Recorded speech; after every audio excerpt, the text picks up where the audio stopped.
and gentlemen, it's Tesa Williams. And Osman Karriem on the 624. That's right. It's our first show, you guys. It's time to get this thing popping. Long time waiting. We've been planning this, and it came from a conversation, and now we're here. We are here. Started from the bottom, now we're here. All right. How about that? Man, to me, to see something actually come from an idea to concept to actuality is the best film in the world. Oh, absolutely. Wasn't easy because you're working on your projects. Yes. I'm working on mine. Tell us. Yes. Get people familiar with some of the stuff you do, Lady T.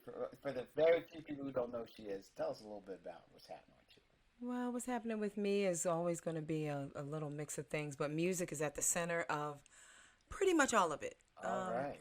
You know, just writing and producing and prepping my music to be heard by the world very soon here in 2020. Yeah. You got a new album coming out? Well, I got some.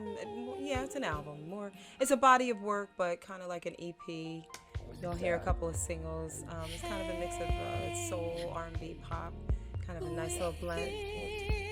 Oh, thank you, Oz. Yeah, but if you want insanity, you got to watch some of your work. What's going on with your project? Oh, well, let's talk about this. Like, yeah, my new web series. It's called Grip, and those who know me know I've been working on this for a minute. But I finally got a fantastic production team, and everything's about team. In fact, the production team is working with us today on this project, and hopefully in the future. My team is Steve's team, so it's our team, and I'm excited about it. It's going to be coming out next couple of weeks out. But speaking about timelines, it's a very special date. I'd like to wish somebody very special to me a happy birthday. Miss Tesa, happy birthday. Happy birthday. Thank you. And I'd also like to wish somebody very special a happy birthday. Osman, happy birthday. What? Wait a minute. It's my birthday. It's my birthday. No, it's my birthday. How your birthday? What? It's our birthday. And it's also the birthday of the 624, and that's why we're here today, everybody. We just want to bring you a lot of goodness, you know, between music, art, culture, activism, health professionals, whatever you want. We're going to try to bring it to you and wrap it up and tie a nice little bow around it. And I guess you got to say, why are we watching this show? All these other shows. I'm going to tell you something. This show, we have a nice broad spectrum of guests, topics, and we're going to bring the heat. And we want to inform you with some information, give you our experiences as being artists, just being on this planet. Speaking of which, a lot of stuff is going on. I'm sure you guys know all about the all stuff going on. What's popping, T? Talk to us about all this. Well, George Floyd. Yeah. I mean, that's one. And, of course, COVID-19. But, you know, George Floyd's situation was very unfortunate, you know, because we had to watch a man on national television die right in front of our face. It's not the first. I mean, it's almost like every week. And it's not the first, and if it's up to them, it wouldn't be the last. But thank goodness, you know, we have a new breed of understanding and people rising up to fight against it. And Young people really want anything. Yeah, absolutely. The millennials, shout out to them because they're taking the reins. Yeah. And it's not just us. It's black. We're black people, but white people, Asian people. It's a mix of people that are fighting this fight, you know, and that's what it's really going to take, because what was America really supposed to be? A melting pot. We were supposed to be collectively coming together, but the forces that be didn't let that happen. So the people have power, and there's power in numbers. So I think. Yeah, I mean, we've been living under two Americas. I mean, there's one, you know, if you ask the average person, tell me about America. America's land of the free, high, and, you know, we're all got liberty and all that good stuff. But then there's another reality where people are like, well, not so much. And when you try to put that in a conversation for somebody who has the opposite perspective, there's a communication, there's a reality gap. And it's hard to convince somebody of your reality because your reality is yours. Yes. So everybody's got their own perspective. Yeah. And for a long time, you would tell somebody about your reality. They're like, I don't know what you're talking about. Cops don't kill people, and cops are good people, which is true. Yeah. But there's another reality where they don't. Absolutely. And I think when the two realities merge, that's what you get, a paradigm shift, a culture shock, enough for lack of better words. Yes. Until you've walked in someone's shoes, you really don't know what their experience is. Yeah. And I think having compassion for another person's plight or situation, sometimes when you're on the other side and you're benefiting from the other side, in this case, we are obviously talking about racism. There are a lot of people that they may engage with other cultures and all, but when they, at the end of the day, they're still benefiting from a system that is favoring them. So great point. That's why when we go to celebrities, no disrespect, people who have apparently made it in this system, they have no reason to change the system that they benefit from. Yeah. So just because a person has a lot of money or so-called success, sure, doesn't give them a voice to speak to those who don't. You need somebody who is in the struggle with you to speak for you because of that personal experience. Yeah. And I think compassion, like I said just a moment ago, compassion is very important because it's been proven to us a little bit. This time around, a man was killed, but it was on film. Thank God for the cell phone camera. The only one on film. There's a lot on film. No, it is a lot on film, but this one in particular, something special about this. It was, you watched it from its inception till the end. Yeah, very visceral. And you had angles because there were different cameras going on. Not only that, but people. But hold on, think about it. There was no NBA, no NFL. Mm-hmm. There's no concerts to go to, so people. No jobs to go to, so everybody. So people have a chance to stop and think. Absolutely. Now, thinking is laborious, and most people don't take that for granted. Because most of the time people are told what to think. Yeah. When you have a chance to think for yourself, it's a whole new thing. And people have time to think. Mm-hmm. And when you have time to think, wait a minute, why am I getting up every day? Why am I paying these taxes? Why am I doing any of the stuff I've been doing so routinely, so ritualistically? Mm-hmm. For what? And And the pandemic has definitely set the tone, too. That was a Thanos snap. Because it's like... Nobody saw that coming. Nobody saw it coming. And it's like, hey, are we leveling the playing field? Suddenly, all the people that had the big paying jobs, they're sitting at home being told, stay in the house, wash your hands, wear a mask. Right. So now it's like, okay. Yeah, it's house arrest. Hey. Voluntarily house arrest. And to think this year started off with a Popeye's chicken. Who would ever thought, right? Year 2020, clear vision. And I don't know about you, but, I'm visual like you are. And you're like, okay, clear vision, what is that? Is it going to be like, I don't know, when you heard that term, I'm sure you heard that term, 2020. And when the year 2020 came about, you're like, okay, well, what's the correlation? Yeah. Little did we know that we would see reality exposed. Yes. Because everything that's fake is exposed right now. It's exposed. You can have all the Gucci this and no disrespect to no products, but Versace and bling and all, it don't mean nothing right now. Because if you don't have somebody that has your back in a time like now, what do you have? Exactly. That big old mansion. You see, all these celebrities, I know I'm coming at celebrities a lot, but they look like regular people without all that makeup, without all that glitter and glam. They regular people. Well, you looking like a celebrity yourself right now with them glasses and that bling shirt. Listen, I'm the new celebrity. A celebrity with a conscience. I think that's what we all need to have. We need to wake up. And I want to be woke. I know that. I want to be woke. Yeah, and I think this is an awakening moment for this planet. It is. And not just for our culture, but not to get into focusing on one culture or another, but I think... Well, no, that is the reality of it. We do have subcultures. Yeah. We are different. And, and I think, that it becomes like a saying, oh, we need to embrace our differences. No, we truly need to embrace our differences. Because... That is what makes the world go around, for real.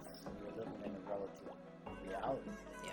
It's like, who are you in the face of something other than yourself? In other words, our culture has been the victims of being, some of our negative attributes. And it's unfortunate because we are these things. You can't deny it, but we are so much more. Whatever you focus on, that's what you make real. Yeah. When you look at your images being, NGOs and warriors. It's time for change for that, Yeah. And the irony of it is that what is seen by the world, our depiction is usually replicated by the world. It's always comes full circle. So I always say, we are the least of us. We are each other. Yeah. So it's replicated, but it's also, there's a falsehood behind it, because there's a whole vast number of us that really don't represent the negativity that's being seen by the world. Therefore, that negativity is the perception a lot of times. They really don't know who we are, you know. And that So reminds me, it's like, do we know who we are? Right. But exactly. That reminds me of the question you gave me about a week ago. Could I see myself in? Oh, when I was asking you when you saw George Floyd, I was simply saying, for one moment, did you think, hey, that could have been me? And I said, no, I don't perceive that. Mm-hmm. And I prefaces that with, it could be me. It's not. It's a possibility, but I don't perceive that. Yeah. So therefore, it's not my reality. It's almost like an associate of mine. He says, well, you know, what's going on? You know, somebody, you know, a non-melanated person told me, like, you know, what do you feel about everything that's going on? What are you going to do if a cop stops you? I said, what I always do when a cop stops me. Yeah. Present my license, registration, because if I perceive a cop as a threat, my posture, my energy is different. I get defensive. I get tight. I start getting rigid. He reacts to that. He or she reacts to that. They say, okay, why is he acting nervous? Now, he or she's going to go for, you know, be a little more hesitant to come up to me. Now, reaching for the gun. Now, I see them reaching for a gun. See, it's all about what you project. Yeah, absolutely. And if you're not guilty of anything, it's better to just be chill anyway. Absolutely. But the flip side to that is there are a lot of people that have taken that same position that you're saying, you know, be calm, hey, just show your license, and they're still being ripped out of the car. So there's different things. It is a reality. Let me reverse that. That is a perceived reality based upon what the images and information I'm getting through the television or whatever medium. I wasn't there. And I'm not saying it didn't happen. Well, you saw it on video, so it did happen. I saw a video. Yeah. That's not the actual experience. But what I'm saying is, that's a possibility of many. Well, it's the actual experience for that person that's in the video. Sure, it is. Not me. Yeah.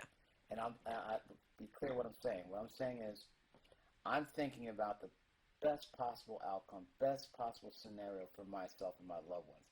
That's what I focus on. Hey. If it changes, if there's a variance, it's not in my control. What I cannot control, I do not worry about. And that's the key right there. You know, if I can't control what someone does, but I can control how I react to what they do. And you know, and I say people of faith, people who have a level of confidence, or a person that has some sense of self-awareness, we have to be mindful of what we're perceiving in the information. How, you know what I mean? It's just be mindful of what you're perceiving, because that over time can become your reality if you're not paying attention. Yeah, and I'm down with that. I understand everything. You know, I understand the concept behind what you're saying, and it's true. Yeah. You know, our thoughts and our actions do create our world.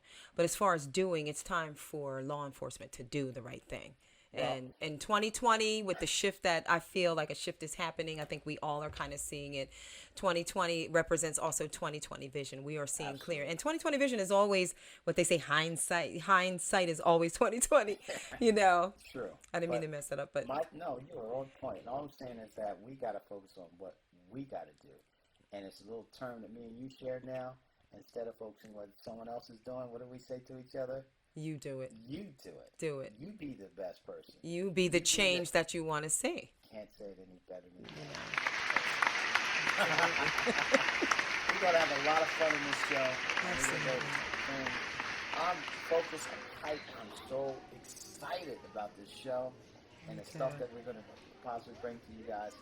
I can't wait. I can't wait. And we have a special guest today. What? He is iconic, Grammy-winning composer, arranger, synthesist, and we want to share him with you guys. We have some great questions. We're also going to get into some of our... By the way, his name is Mr. Dexter Wansell. Oh, out of the Philly era, so that's going to be great. Over Egypt. Mm-hmm. We're going to get into our hotline calls, too. Yes, we're going to do that. Tesa? Yes, indeed. You got any questions that some of their callers have? Let's see. Right now. Oh, yeah, we do have a question from Instagram. Okay. One of our Instagram followers.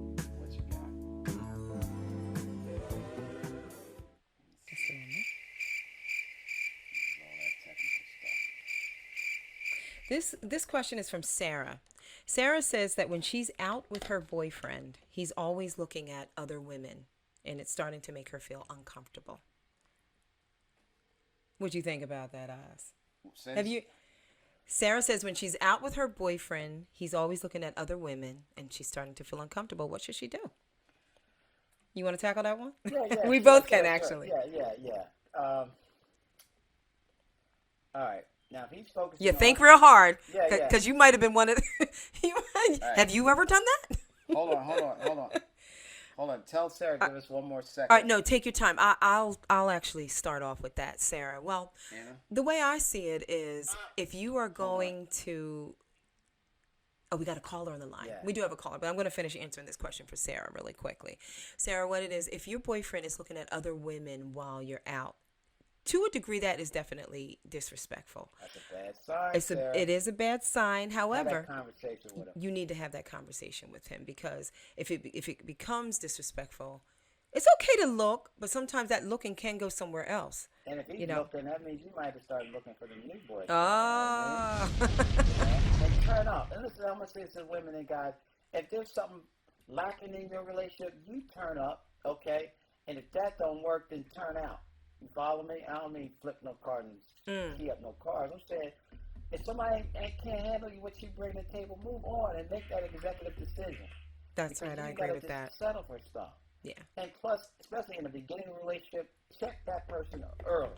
Say, listen, because some people are used to a different type of relationship than what you got in mind. So we all work that out at the beginning. Don't try to fix it 2 or 3 years down the line and be upset then. Yeah, because that normally doesn't work. And if you set boundaries in the beginning, then that should raise the bar for your relationship. So thanks, Sarah. Thanks for your question.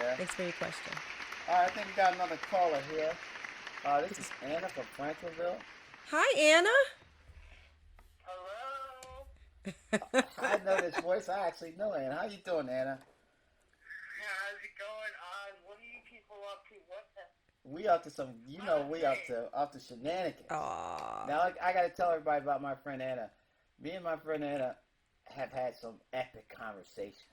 Epic. And I'm like, what is this conversation? In fact, I think we may have started this whole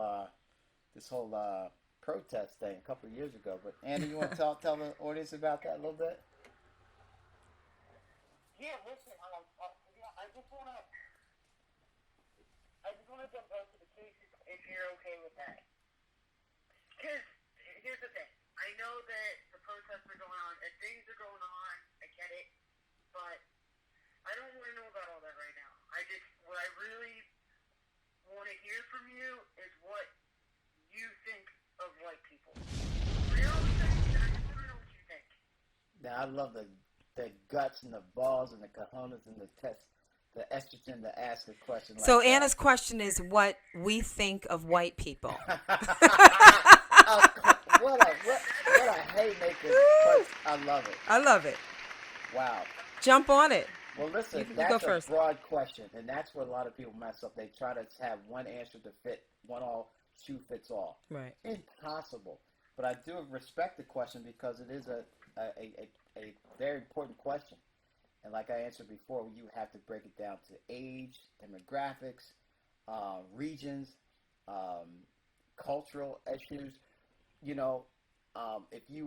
If I were to isolate the ones that I consider problematic to my culture historically, I would say that, an older demographic, males usually, they can be trouble historically. But you can throw that out the window. It really comes down to individuals, because I notice with a lot of people, if you deal with an individual, that's one thing. But when they get in a collective group, they morph into something else. And I believe some cultures are more nomadic versus tribal. I think the Europeans, in my opinion, are more tribal, more pack hunters.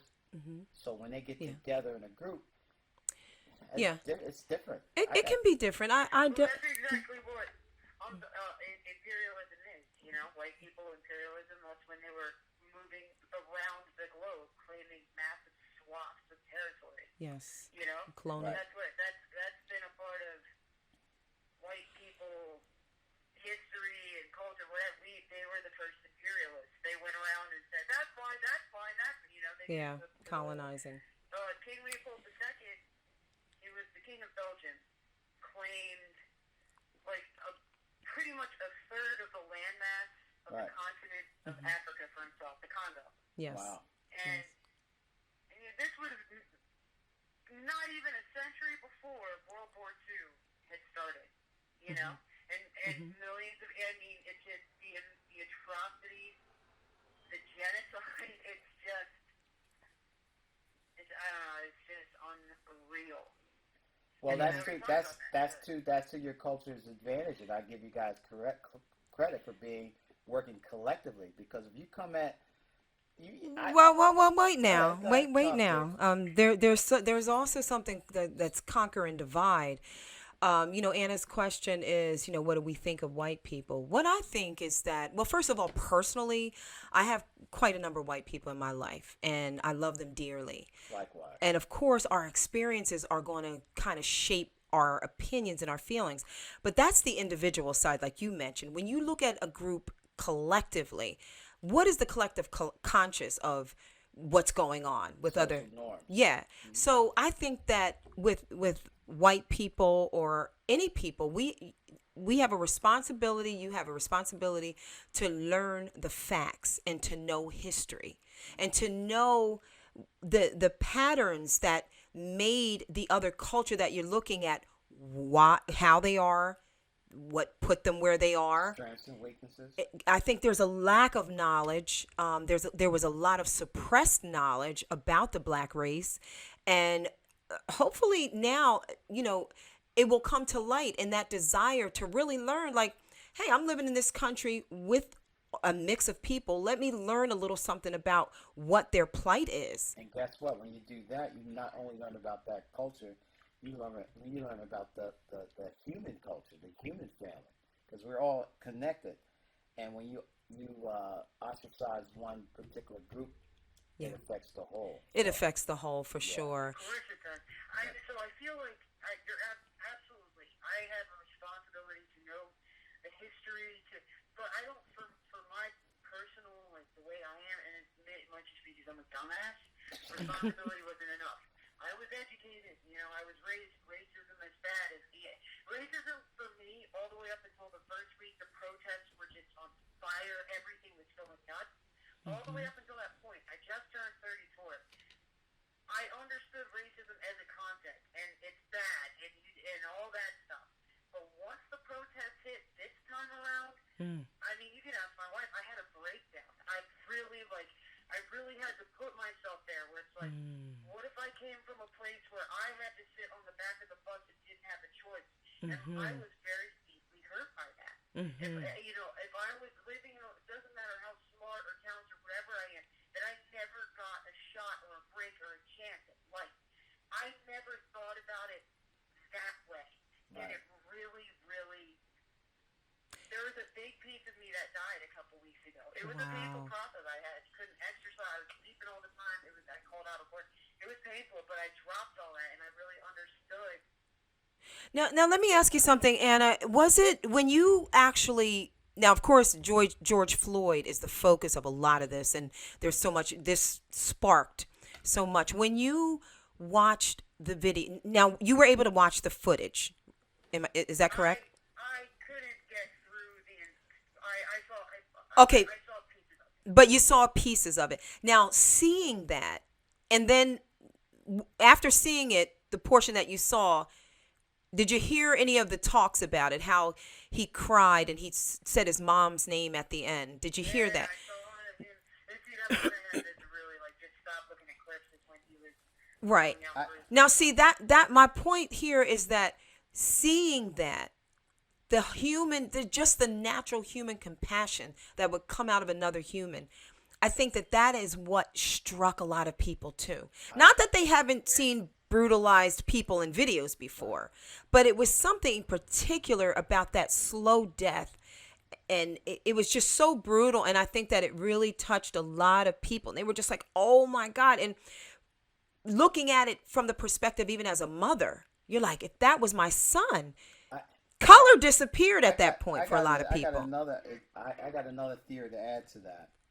I think the COVID-19 has a lot to do with how people perceive reality, because you were talking about a potential pandemic that affected people, irregardless of your color, your race, your religious background, your gender, your persuasion. This thing was killing people. Oh, yeah. And for once in the global history, we were all affected by one thing at the same time. We all had one common problem, which made us all humans at the same time. It leveled the playing Didn't matter field. if you were a white human, a gray human, or a purple human, you were a human under attack.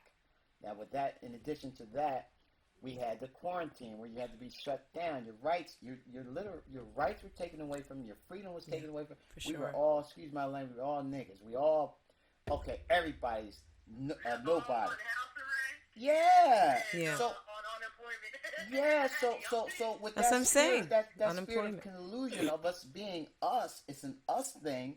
Now, when you see one of us being choked out by the police, it was us being choked out, and it became a collective conscious. We never disengaged to the point where we got back to being, oh, well, I'm a Democrat, I'm a Republican, you're gay, you're straight, you're black. We were still in that us thing of we're under attack. Yes. And when we saw that, we didn't have the distraction of the NBA. I hate to say it, Anna, the UFC, because I know you're a big fan. We didn't have none of that. We had to look at the world together. Yeah. We had to laugh together. We had to cry together. So I think that has a lot to do with us all being angry together. You follow me? Absolutely. I absolutely think the coronavirus was like that. Oh yeah. The pandemic. The pandemic, it was the flashpoint. Yeah. People had been sitting in their houses, not working. Their pets got cabin fever. We're under assault at the same time. Oh my God, the grocery store line is ridiculous. Yes. And then they killed George Floyd. Yes. And we had time to see it and process it. We weren't busy. And also we weren't busy. We had enough time to process it. Yes. Because imagine we were in our old reality. You wouldn't have no disrespect. It'd have been another murder, another homicide, another story out of many. But this was like, okay. But the news took the reins with it too, because it was broadcast, like unbelievably broadcast. Because everybody had time to look at it. Yeah. And we got time to think for a change. How about that? Yeah. Think about that. Sure. Pardon the conundrum, but think about the fact that we got time to think for a change. For sure. Because most of us don't think. Most of us react. Most of us look at stuff, and most of us are just waiting for things to happen to us. Am I too close? No, that's how. Oh, okay. I'm getting some technical issues dealing with. But, I mean, most of us are sitting, we're watching the news, but now for the first time we are being the news. That's why me and Tesa doing this show, because we said let's have something to say about our reality instead of watching it all the time. Oh, yeah. Create a platform to bring even people like you, Anna, so you can come on and we can talk this out and come up with some solutions. It's not just about talk. Anna, it's like the bomb. That's all I got to say. Yeah. Anna, you are the.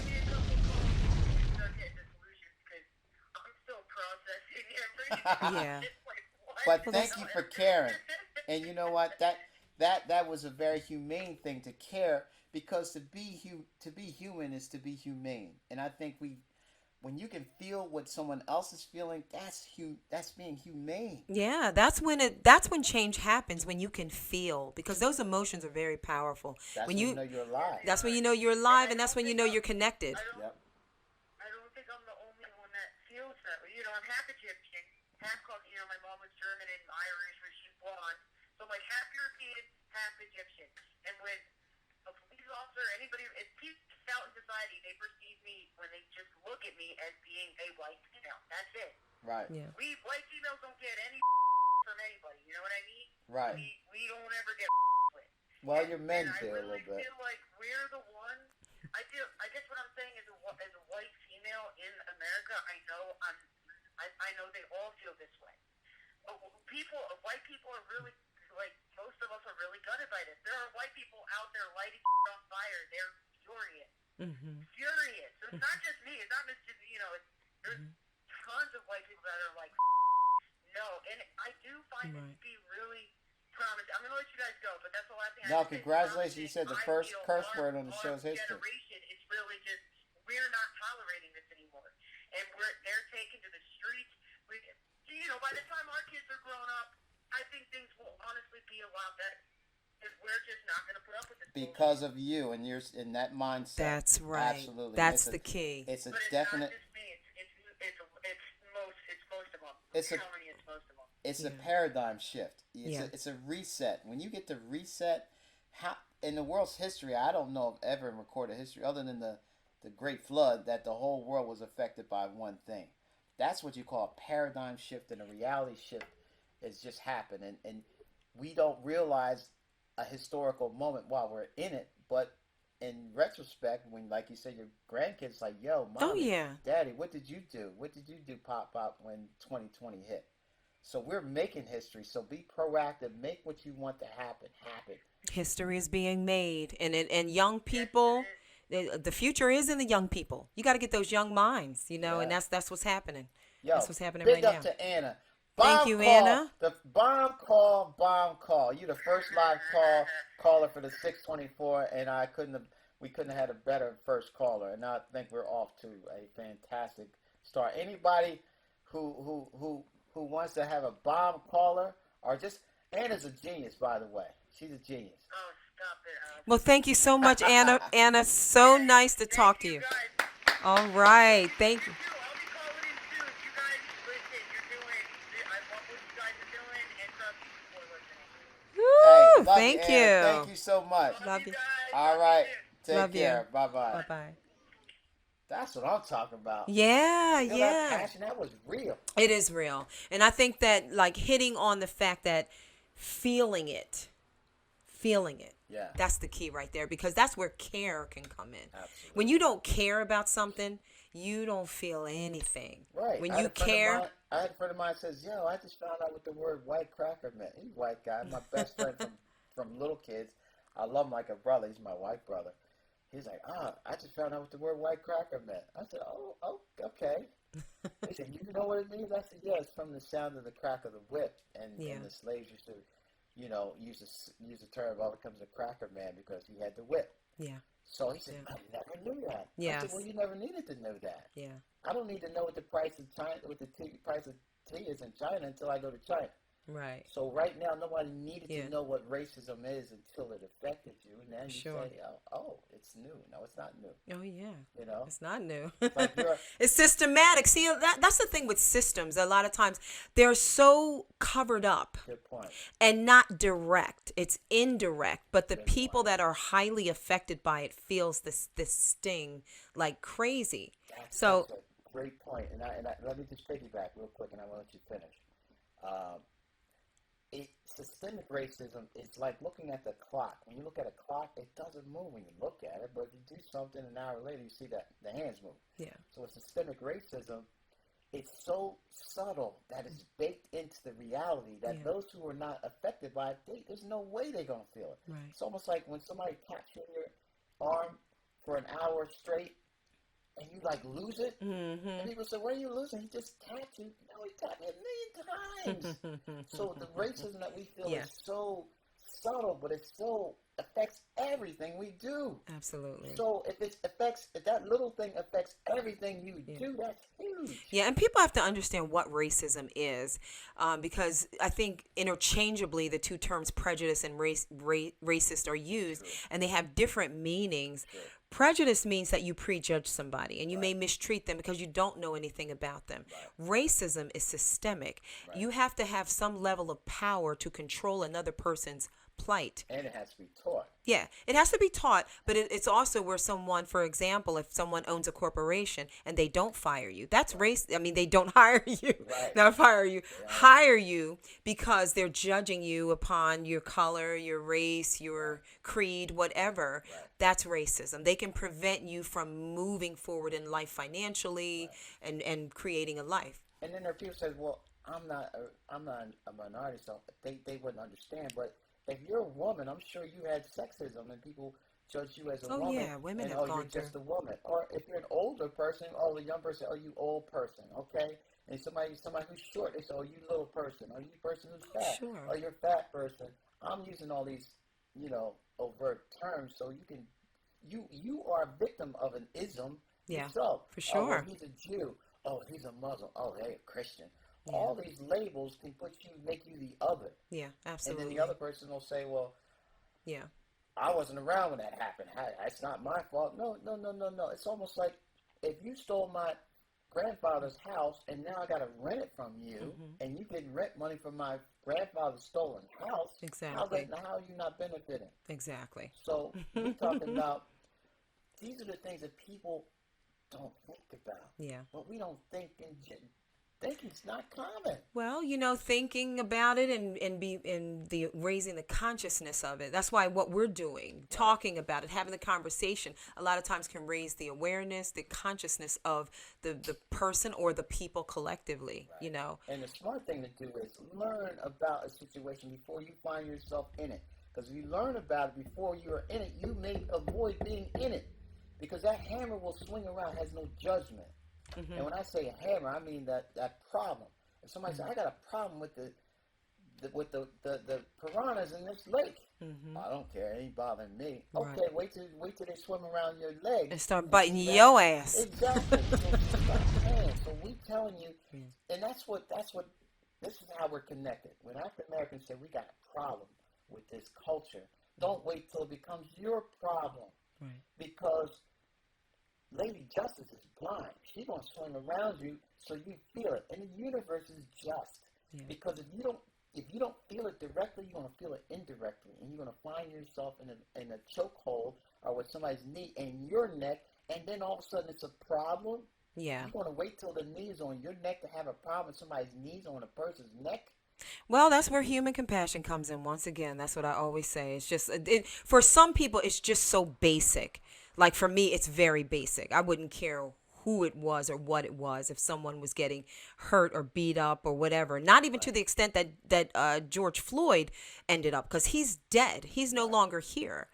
Right. There's a story in the news now of a woman who actually got fired 20 years ago because she stopped her fellow police officer from choking a victim that was already in handcuffs. I'm sorry, I don't have the name of this woman right now, but she's also back in the news, and she has created a bill that she wants to take to Capitol Hill to try to get it passed, a law where, she may end up, she was a 20-year vet, and I want to make sure I have these facts right. But the basis of the crux of the story is that she lost her pension. They fired her because she said they fabricated a story to say that she endangered the other police officer's life. Right. But now her case is being reinvestigated, and she may get her pension back.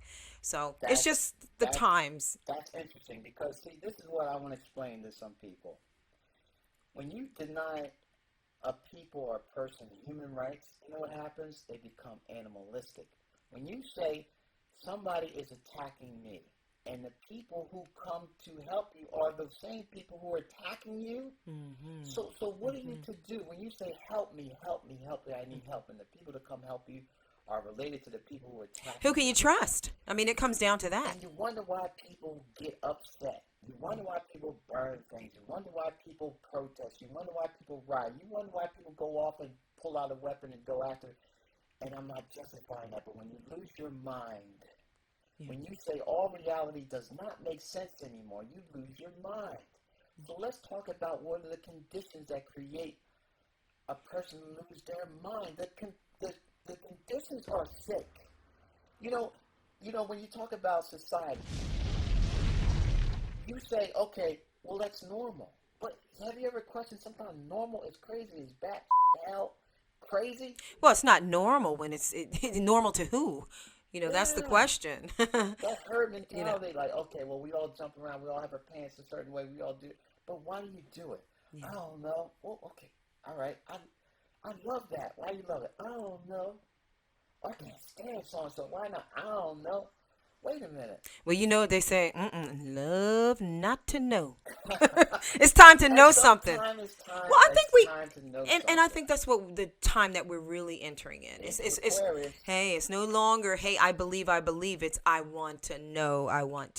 Because what you don't know can hurt you today. You have no excuse to be ignorant. I'm not saying I'm the smartest person in the world, but I'm not cool with not knowing. I'm not cool with, another thing. I'm not into this belief systems. And I'm not trying to step on no toes, but that's getting old too. Well, that's You for need to do your each research. his own. Yeah. And I'm not going any particular direction, but there's no reason to be ignorant. No, And there's if you not. don't, I'm ignorant. I know that. So therefore, I'm trying to educate myself. Well, ignorant just means to ignore. So if you continue to ignore something that's sitting right in front of your face, then you are ignorant. But once we educate ourselves, it's all about educating yourself and learning. Like, I consider myself an eternal student. Absolutely. I know never that. want to stop learning. I don't care if I live to be 100 years old. There's something I can learn. And I want to welcome the rest of the world to the reality that many indigenous people have been experiencing for a very long time. Welcome to our world. Welcome to our world. And don't say that we don't know your world, because we got television, we watch movies, and we see. Your culture or the other cultures is shoved in our face, so we know that culture. Absolutely. But to really understand a reality or anything, you need to understand it from a 365-degree perspective. Yes. Know what the other person's feeling and thinking, or at least have some compassion, like Tesa said, to care about what listening is a skill set that is underutilized. Hear people and stop trying to jam your reality in somebody else's face. Yeah. Listen, because listening, hearing is two different things. Yeah, thank you. Be like, I heard you. Yeah, big difference. Yeah. Big difference. Yeah. You know. Yeah. But I'm just saying that I'm happy to be alive today to see Me this too. reality. And I'm excited for the potential of greatness coming from each and every one of us, because we have that potential. So let's shoot for the highest arc and make the best possibility, the best reality yours right now. Yeah. Not later, not one day. That's why I'm so happy that me and Tesa are here today, because I was determined that this show goes on. We got a lot of stuff going on. We're overwhelmed with stuff. There's 100 excuses why we couldn't do it. We're not ready. We don't have this ready. We need more time. We got other projects going on. Let's do it. Just do it. Get that inspiration. No, you do it. You do it. You do it. That's how we're going to joke with each other. One day we'll tell you all about that too. Yeah. And I'm going to shed some light on that, because I have an overactive imagination. I'll have 1,000 ideas in the span of a day.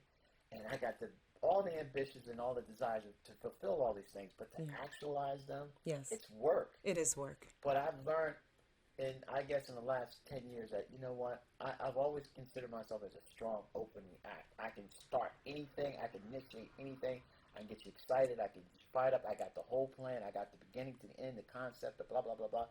But middle of the project, it gets heavy, gets tedious, it gets bogged down with inertia, paperwork, and I'm like, oh my God. It takes perseverance. But now I will die before I quit on myself. Yeah, perseverance. I'm not quitting for nothing. That's one thing I'm not a good quitter. Yeah. And I hate losing. Yeah. And it's not, like, for me, like, as I think about it, even as you're talking, Osman, it's like, winning is great, but it's really about doing it. That is the most important thing, because like you said, sometimes we can have the greatest idea, the greatest concept, and we get started, and then next thing, then we stop. Hey, I'm very guilty of that. Off of it. Right. You know what I mean? But it's shining. Yes. Yeah.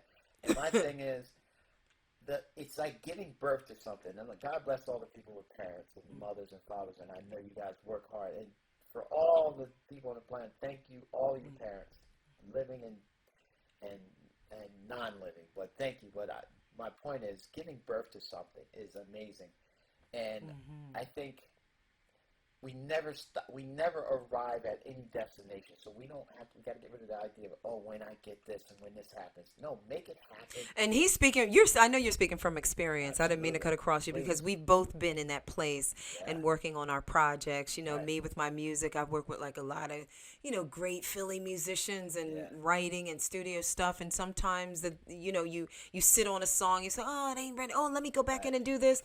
I know you could share some of your experience with your writings and. But I there's two types of people in this conversation. There's the ones who do, and the other is the ones who talk about the people who do. Yeah. You're going to have all the critics in the world. Oh, well, that wasn't all that. Oh, that was all right. Oh, that was stupid. You know how easy that is? Yeah. But that person did it. It was stupid as hell, but they have...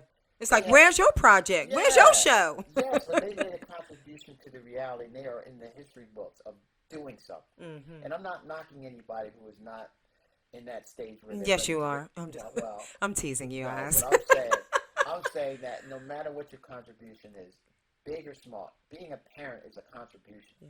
Being a teacher is a contribution. Being a trash collector is a contribution. All of it is. But you know what I mean? But my thing is that just at this point, while the world is still not quite set in the reality hasn't been quite set yet, make your own reality right now. Do what you need to do and come strong or don't come at all. Just go for it. Yeah. That's what we're learning every day, and I want to be an example for the little youngins in my world too. So doing it right. Yeah, and I'm enjoying it. Yeah. We have we're going to talk about some other things.